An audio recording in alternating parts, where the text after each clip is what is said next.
Thank you all for joining us. This is State Treasurer Dale Folwell. I'm joining you today from the DOT, North Carolina Department of Transportation boardroom, where we just finished up our monthly Council of State meeting. Thank you for taking the time to join us. And the topic of today's conversation is to talk about the safety and security of our state pension plan. And then, of course, I'll answer any question on any topic that you might ask about, including some topics that may have come before the Council of State today. Number one is that those that teach, protect, and otherwise serve in North Carolina at the state and the local level continue to be participating in one of the strongest, best funded pension plans in the United States, if not the world. We've got many pieces of good news to report to you this morning. Number one is that we're now over 1 million participants in this pension plan. So basically, over 1 out of 10 adult North Carolinians are participating in our retirement systems at all different levels. Secondly, we just got scored in the 0 percentile CEM benchmarking, which is the exact same benchmarking group that the previous treasurer used, has determined that we are the most efficient pension plan in North America. And all of that credit goes to the people back at the Treasurer's office who have partnered with me to cut nearly $700 million in Wall Street fees out of the plan over the last 6 years. On the other hand, our funded level continues to be in the mid 80s. For the fiscal year, our pension plan was down 7%. To put that in some context, the Georgia pension plan was down 14%. So we entered this year with the highest levels of cash equivalents and the shortest duration of bonds in the history of North Carolina. And there's only 2 places that people could have hidden this year with the stock and bond market volatility. That is in cash equivalents and short duration of bonds.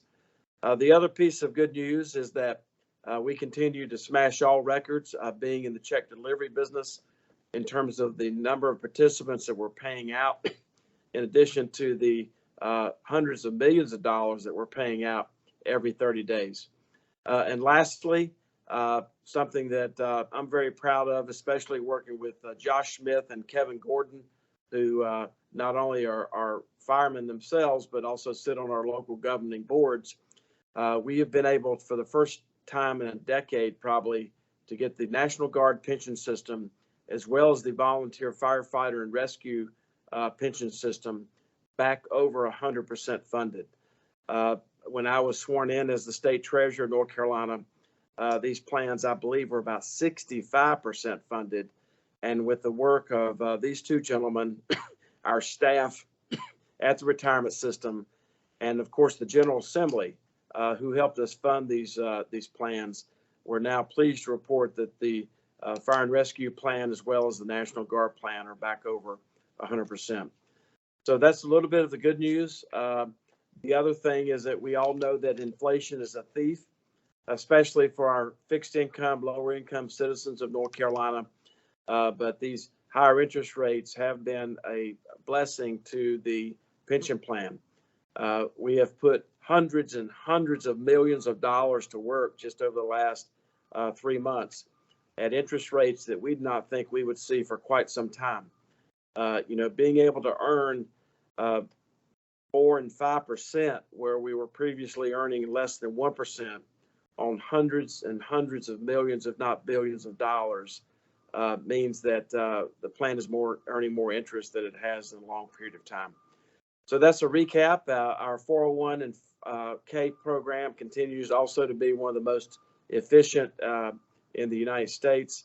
And before I close and take questions, I just want to report, as I said earlier, that I'm standing on the shoulders of the hardworking people at the State Treasurer's Office who reside not only in the comm staff, but also the investment management division, who have never pretended to have a crystal ball or gamble with the hard-earned pension assets of those that teach, protect, and otherwise serve. With that, I'd be glad to take any questions you might have about any of these topics or anything that's on your mind. Thank you, thank you. One thing that we were interested in was about Pikeville and them getting their fiscal autonomy back, and the vote today. Could you give us a little insight on that? Thank you. This is great news, Iris. Uh, we would rather be the Maytag repair person, where we did not have to take over any of these cities or communities. As you may remember, before your time, the Maytag repair person was the loneliest person in town because nothing was broken. But unfortunately, there's a lot broken, and we are so pleased, and I announced this at the Council of State this morning, that in a few hours, we're going to be returning the keys back to the community of Pikeville. We have partnered with them over the last 16 months. They have worked diligently, and they have exercised the discipline necessary to be transparent, to be competent, and to have the right governance structure so that Pikeville is now on its way back to financial health. So we're very pleased to report this, but unfortunately, anytime that we have one of these that graduate in a very positive way, we have 2 or 3 more that are coming in the door. So congratulations to the community of Pikeville and the local elected leaders who have put in place the transparency, the competency, and the governance necessary to get the key back. Thank you. Great question. Hi, Treasurer. Can you hear me? Yes. Hi, it's AP Dillon, North State Journal. Yeah. I had a quick question about the pension. You said that it's funded to over 1 billion people are participating in this pension now, and the investments seem to be strong. Interest rates are helping with that. I was wondering if you could talk a little bit about the pushback going on nationwide with ESG and investment groups like Vanguard and BlackRock, and if that's something that your office is looking at. Well, thank you, AP. Number one, it's 1 million participants, not a billion. The plan's about $111 billion, but there's about 1 million participants. So I wanted to correct that. Secondly, other piece of good news is that with all the chatter going on about cryptocurrency and Bitcoin and SPACs, our pension system, or the state of North Carolina at the Treasurer's Office, we've never invested, and I say this biblically, yesterday, today, or tomorrow. We have never invested in cryptocurrency, Bitcoin, or SPACs. Secondly, directly to your question, AP, we do not have any ESG investments inside the pension plan, but I can tell you, as the State Treasurer of North Carolina, the Chair of the Local Government Commission, and Chair of the State Banking Commission, these ESG policies, I think, have the impact of driving up complexity, driving up cost, and driving up the cost of borrowing money, especially for some of our smaller communities. Stay tuned for our what we're going to be saying about ESG. But the fact is that I have a loyalty and duty of care, not to BlackRock, not to Larry Fink, and not to ESG. I have a loyalty and duty of care to those that teach, protect, and serve, and taxpayers like them. And that loyalty and duty of care language, AP, as you know, comes directly out of the law regarding what a fiduciary is supposed to be doing. And we and everybody at the Treasurer, I and everybody at the Treasurer's Office take that very seriously. So no Bitcoin, no cryptocurrency, no SPACs, and no ESG.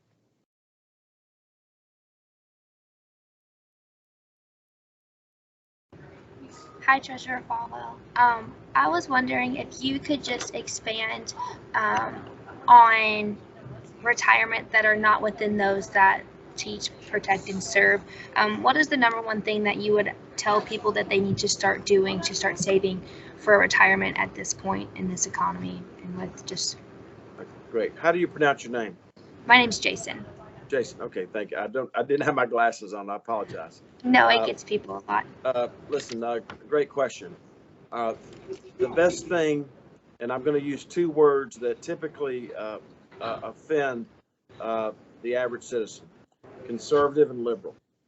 The root word of conservative is to conserve, and the root word of liberal is to liberate, to set economically free. And so the best thing that people can do is to conserve. And by conserving, they can put themselves in a position so that they can be retirement ready, which is exactly what your question is asking about. Now, retirement readiness has to do with not only with the safety and security of the pension plan that we've been talking about, but also participation in our 401 and 457 plan, which, by the way, I think one of those plans is the largest plan of its type in the United States. So when we talk about, Jason, the $111 billion pension plan, we also have a $15 billion 401 and 457 plan, and it just got scored in the 0 percentile. My point of saying that to you is that we're going to be working in the long session to get the General Assembly to start doing some things that will encourage more participants in the 401 and the 457 plan. And this is a very detailed example that I'm going to give you. But, you know, we manage the state plan and we manage the local plans. The percent of people at the local level who participate in the 401k is about 65%.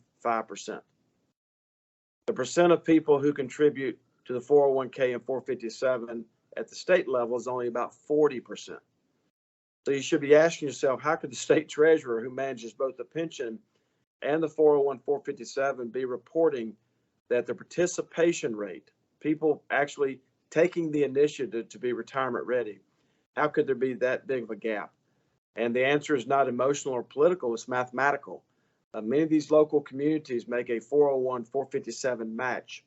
And just that little bit of juice, that little bit of incentive encourages people to also start taking money out of their paycheck for the 401 and 457. So we're going to be working on that in the long session.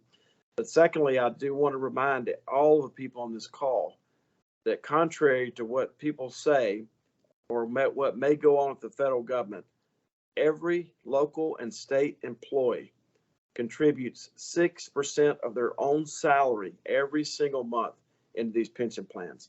These are not just pension plans where money is put in on their behalf and then they retire with half their income at retirement. Every single month, 6% of their paycheck from them is going into these pension plans. So they've had skin in the game the whole time. Great question about retirement readiness. We want to get a higher participation rate, especially among the state employees, and we think we have a plan to do that. When we do announce this, I will tell you that I don't want it to be a percentage of income that benefits people who make what I make. I want retirement readiness to be as focused financially as much as possible on the low and fixed income people who work for the state of North Carolina, who may make less than $50,000 a year, the beginning teacher, the beginning trooper. So I want this match to be an actual dollar amount, not a percentage, to encourage them to put their money in the 401k. Great question.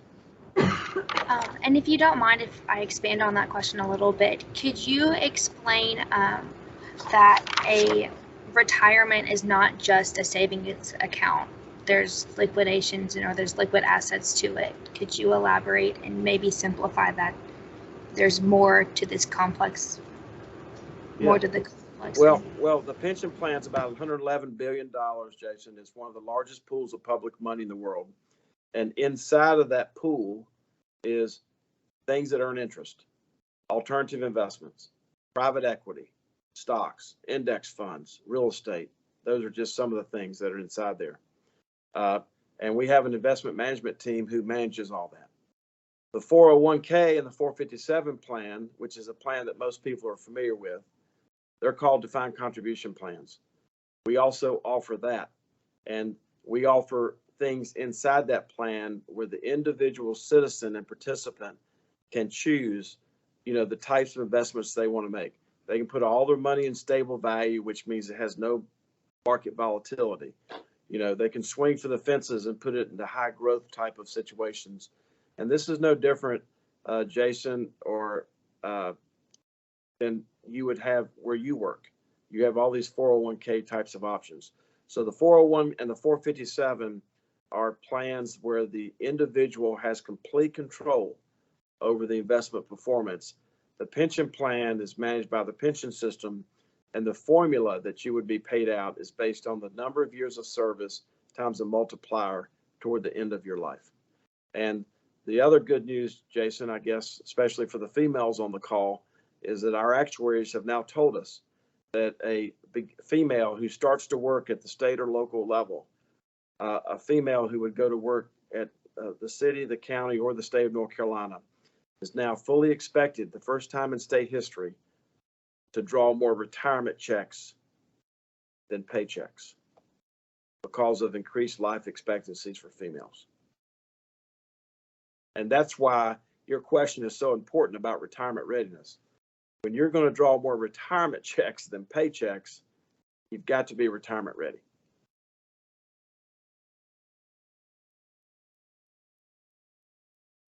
Other questions or follow-ups?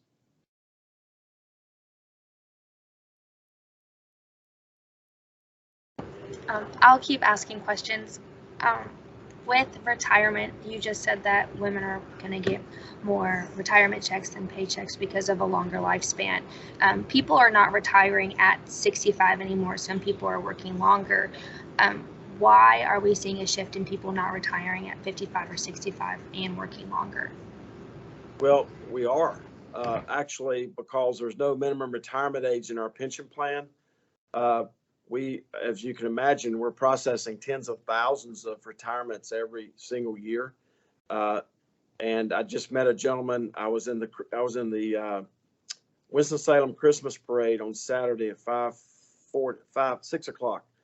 And as I was walking back to my car, I was just saying hello to one of the folks who work for the city of Winston-Salem, who were cleaning up after the parade. And I thanked him for what he was doing. I used to be a garbage collector in Winston-Salem, so emptying trash cans is something I'm very accustomed to. And he said, I appreciate that. He said, boy, you look familiar. And I said, well, I actually manage your retirement. He said, oh, you're the guy on the Orbit website. And I said, yes. And he said, well, I'm getting ready to retire. This gentleman started to work for the city of Winston-Salem when he was 18. He's 48. And he's going to be retiring. So I know that we do have a delay with some people in terms of their retirement, but we're seeing earlier, and contrary to your question, we're actually seeing earlier and earlier and earlier retirements in these pension systems of North Carolina, not later. Okay, and I just want to make sure that you're saying those earlier retirements when they're working, the pension systems where they're working for the state and local government, correct? Not that Yes. outside private entities. Okay. Right. Yes. And one reason, going back to your question, is that people are working longer is simply based on the fact that inflation is a thief. It's a thief. And then with the higher cost of gas, the higher cost of groceries, the higher cost of living, people are having to work longer just, to offset what the thief took from them. And it's a thief, especially for lower and fixed income people. And secondly, a lot of people had money in the stock and the bond market this year. And there were times this year where the stock and the bond markets were down 20%. So whatever they thought they had for retirement readiness went. And so they're having to work longer to replenish that. But I'm glad that both of you, that I'm seeing your faces, are focused on this at your age, because believe it or not, one day you'll be my age. And the best stories I hear, and I heard this from this gentleman who was emptying the trash cans for the city of Winston-Salem on Saturday, is that he didn't talk to any of the young people when he went to work for the city when he was 18.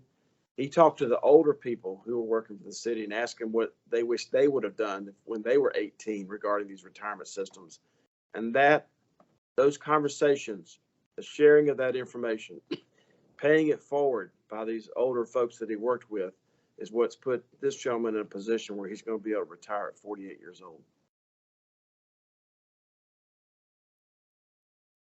So talk to as many old people as you can.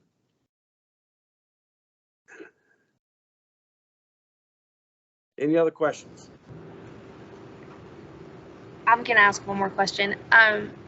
With our age group, Cyrus and I being younger and looking forward, what are some of the challenges that people do face when they are looking into their retirement and planning for retirement, and also putting money into their retirement?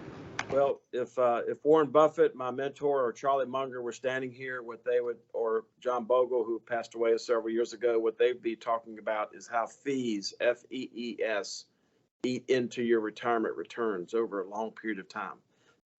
So as much as you can put into index funds is very important. And secondly, if somebody offers you investment that's too good to be true, it probably is. And thirdly, you know, any level of financial literacy, and I used those two words a while ago, conservative and liberal, because they both matter. And I'm not trying to be inelegant, but it could mean turning your water off when you're brushing your teeth. It could mean if you're going off on vacation for a week, turn your hot water heater down to vacation. You know, plan your trips when you're driving around. Don't leave your car running. There's just you know, sometimes a couple days a week, take your lunch to work. There's so many things that you can do to put yourself in a position to be financially independent. And since you don't, my background is I used to be a garbage collector and a motorcycle mechanic. I'm the least likely person to ever be the state treasurer of North Carolina. I barely got out of high school. I started taking classes at Winston-Salem State and UNCG. And so when I talk about these things, I've actually lived these things, that upward mobility and joy of achievement can still be had in this society. It's very difficult to do when we're dealing with rising cost of healthcare and the healthcare cartel, but you can come back on the next AMA and ask me questions about that if you like.